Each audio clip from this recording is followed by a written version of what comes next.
So this chapter is opening up with classic Murata here, us seeing tank top girls tank top ripping. Other than this being classic Murata, I think it's showing us this for a reason, and we'll get into that later on once we see what's going on with Tank Top Master. But Pig God shows back up after getting launched by Tank Top Master in the previous chapter, and as he lands, he spits up like the private military group and the disciples. And Soshi's like upset that he didn't save them sooner, but then Pig God reveals that he brought Soshi's arm too, and he says they should be able to reattach it for you. So I guess Soshi is getting his arm reattached, and I don't know why this needs to be a thing. It just confuses me why they're like singling this out and showing us for sure that his arm is going to be reattached. I mean, honestly, this guy doesn't matter. Like, the private military group in general just doesn't matter, but yet they've had so much spotlight on them. It's like, if anybody should be getting their arm back, give it to Iron. Who cares about this guy? But I'm sure this is all part of one's ultimate plan in the end. Then Pig God decides to head back into the Cadre battle, but then he says something extremely interesting to himself. He says, should I do it now? No, this isn't the time mentioned in the prophecy. I need to reserve that power of mine for the very end. So we've reached one of the major dialogues coming out of this arc. And people have been speculating about what this could mean for literally years now. But what is this? I don't know. I don't think there's any real way to know exactly what Pig God is talking about here. I've actually made an entire video speculating about what this could be, and I could further speculate in this video, but I'll just say that it's some kind of significant ability that Pig God has that he feels is so significant that he's going to just not even use it in this dire situation against the Cadres, and that maybe only a disaster level God is worthy of it. Now, he didn't say the G word, of course, he said the prophecy, but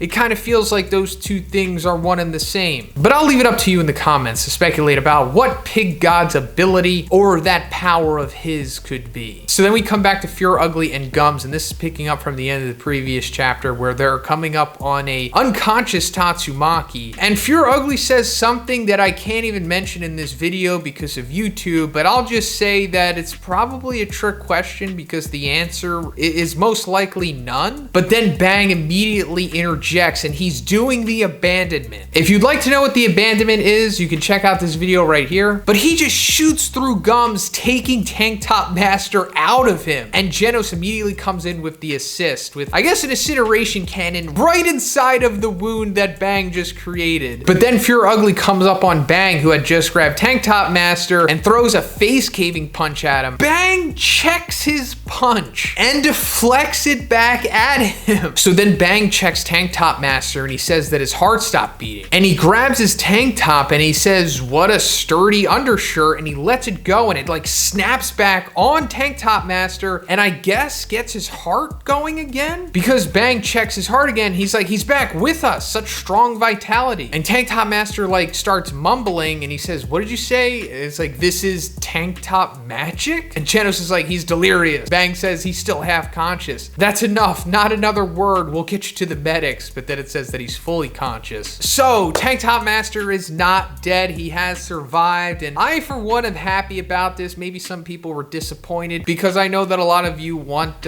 some major characters to die in this series, and while that necessarily hasn't happened yet, I don't think Tank Top Master is the one that needs to die. One Punch Man is going to be a very long series, and I'm sure we will get to the major character deaths, so you'll get what you want eventually, probably. I mean, if you're hungering for characters to die, go ahead and read Demon Slayer. I'm sure you'll have a great time with that series. But what's going on with his tank top here? Well, I honestly don't know, and I guess we can only really speculate at this point. Now, going back to what I said in the beginning with Tank Top Girl's tank top ripping, I think that was put there to show us that tank tops can rip. And the fact that his not only did not rip, but also was so elastic and powerful that it like kick-started his heart again. Now this could mean a few things. Either Tank Top Master has like some kind of crazy tank top that is exclusive to him, you know, like some kind of, I don't know, vibranium fabric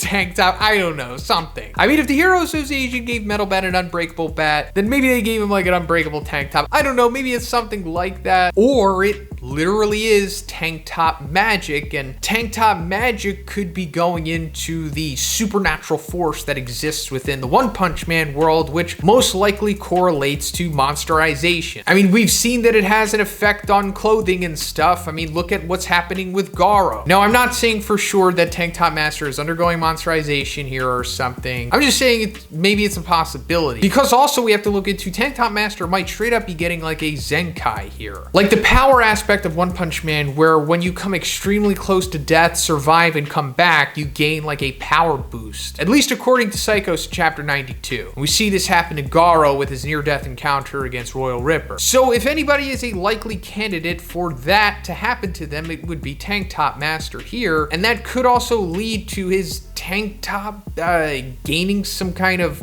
power or something. I mean, the monsterization, just power system in One Punch Man in general is like oddly nuanced and not fully explained yet, other than what Dr. Genus talks about in chapter 88. And what he said doesn't necessarily correlate to what could be happening with Tank Top Master here. So I'm just unsure at this point. I guess we'll just have to wait for more developments. But Gums and Pure Ugly come back, and Gums like bites Genos's arm, and Pure Ugly comes after Bang with a dignity caving punch. I guess this is like his ultimate attack, but Bang once again just easily deflects it with the water stream, and Pure Ugly hits Gums. It's so hard that like the back of his head blows out. Then Bang just pieces Pure Ugly up with a classic water stream combo, and he sends him back into a Gums who is very upset at this point after getting clocked by Pure Ugly, and he straight up starts eating Pure Ugly. Then Silver Fang grabs Tank Top Master and he says his entire body has been shattered. There's no way he'll last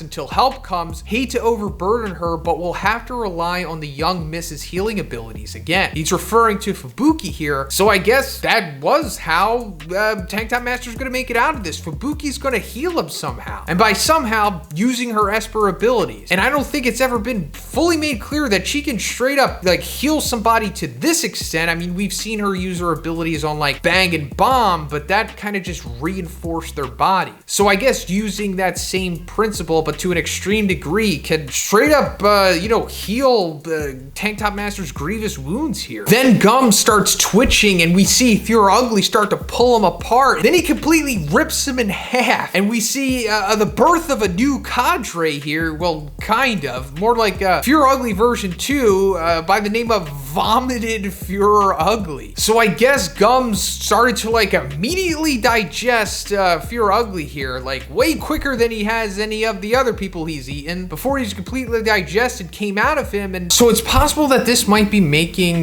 Pure Ugly stronger simply because he's an Ugmon. Because it says when they monsterize, their strength depends on the wretched state of their heart. So maybe now that he's become even more uglier and just grotesque, that he's gained a power up possibly. I mean, he's getting a completely new name reveal dialogue box here, so maybe. But that's pretty much it for this one, guys. Let me know what you thought about this chapter in the comments. What do you think's going on with Pig God? What do you think's going on with Tank Top Master's tank top? What do you think's going on with Bang? Let me know in the comments, and if you liked the video, guys, please give it a like and please subscribe if you haven't already. Have a great day, and I'll see you in the next one.